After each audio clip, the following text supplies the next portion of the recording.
So the same story na ang purpose ng kanilang hearing ay para sirain talaga yung mga Duterte. Baka nga hindi naabuti ng Pasko si Kuting. Kasi ang dami na talagang galit. Even men and women in uniform. Sooner, pag nilabas ni Inday Sara ang video na sinasabi niya na makakapagpatunay kung sino ang nasa likod nitong paninira sa kanya, then baka nga hindi naabuti ng Pasko si Kuting. Siyempre rin pa rin pag-uusapan natin, meron bumulong sa atin na ilalabas na daw ni Inday yung kanyang video. So ang tanong, kailan? Kailan ilalabas ni Inday Sara ang video? Dahil nga patuloy ang in aid of election o pangbababoy ng gobyerno ni Bangag dyan sa Kongreso. So the same story na ang purpose ng kanilang hearing ay para sirain talaga yung mga Duterte. Hindi talaga nila masisira yung Duterte, mga palangga, kasi only the President Duterte, historically, ang may pinakamataas na rating, like 88% ang kanyang rating since nung umalis siya o bago siya bumaba, talaga namang bonggang-bongga pa rin ang kanyang alindog. Kaya naman ngayon ay pilit siyang Kate Wazon, pilit siyang sinisira ng Quad Committee kasi desperado na nga yung mga Jotang Ginemes na huwad na hukom dyan sa Kongreso. Dahil ito nga po ay utos ni Lisa Tanas, utos ng Bangag na gobyerno. So ngayon, yan ang the reason why bakit desperado na to mga to. Wala na silang ibang pinag-uusapan dyan sa Quad Committee kung bakit sirain at makipagsabuatan silang lahat sa Bangag na gobyerno. Imagine nyo, according nga kay Spokes Harry Roque, shout out kay Spokes Harry Roque, na isa sa pilit at ang kanyang wife na si Miss Myla ay talaga namang gustong ikulong ng mga buwaka ng Ginemes dyan sa Huwad Committee, mga huwad na hukom. Sabi nga ni Spokes Harry Roque, yung mga inilalabas nila sa media na mga testimonya ng mga dinukot nilang mga preso o mga pinakawalan nila, pinalaya, katulad ni Espinosa, katulad ni Garma, na ginagawang pang istorya na kesyo may relasyon may relasyon kay di ba si Akop, parang sinasabi niya na pinapaamin niya si Garma na na may relasyon kay Duterte, Pangulong Duterte. Alam mo, hindi naman cheap ang taste ni Pangulong Duterte. Di ba? Yes, Trollbuster, I'm good. I'm very, very good. Actually, nakapag-manicure na nga ako O, di ba? Sobrang productive ang araw natin today. O, di ba? Nakapagliwaliw ako, nakapag-shopping dollar ako for my rampa. Anyway, yes. Now, this Garma issue na to sa WAD committee niyan, sabi nga ni Spokes Harry, echo ko lang, mga kababayan, yung mga testimonya na ginawa ng mga preso ng mga nakakulong na pinadukot ng Huwad Committee o Huwad na hukom, na umaakto silang hukom, ay hindi po yan ibig sabihin ay totoo. Which is, you all know, the media ay gamit na gamit ng bangag na gobyernong ito dahil binibigyan sila ng payola. Majority of the media binibigyan ng payola ni Lisa Tanas. Nakalimutan nyo na ba ang pinakaunang-unang expose ko na pinaayos ka agad yung kitchen dyan sa Malacanang, pinaayos ka agad ang Malacanang, binigyan ng special treatment yung mga media na yan at binibigyan ng, meron pa silang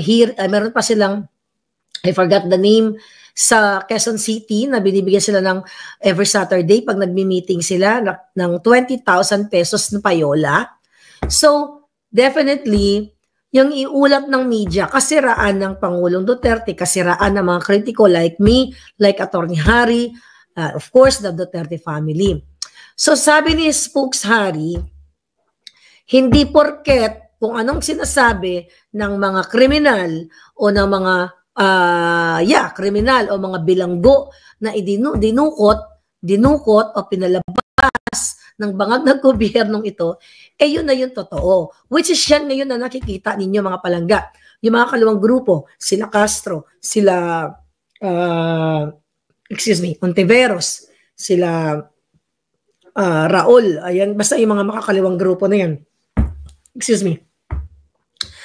Ang sinasabi nila na ito ay dapat i-present sa ICC yung mga testimonya. Unang-una, mga palangga, hindi na po tayo miyembro ng ICC dahil kumalas na ang Pangulong Duterte dyan. So nakita nyo kung gaano kayo linlangin ang mga Jotang Ginemes.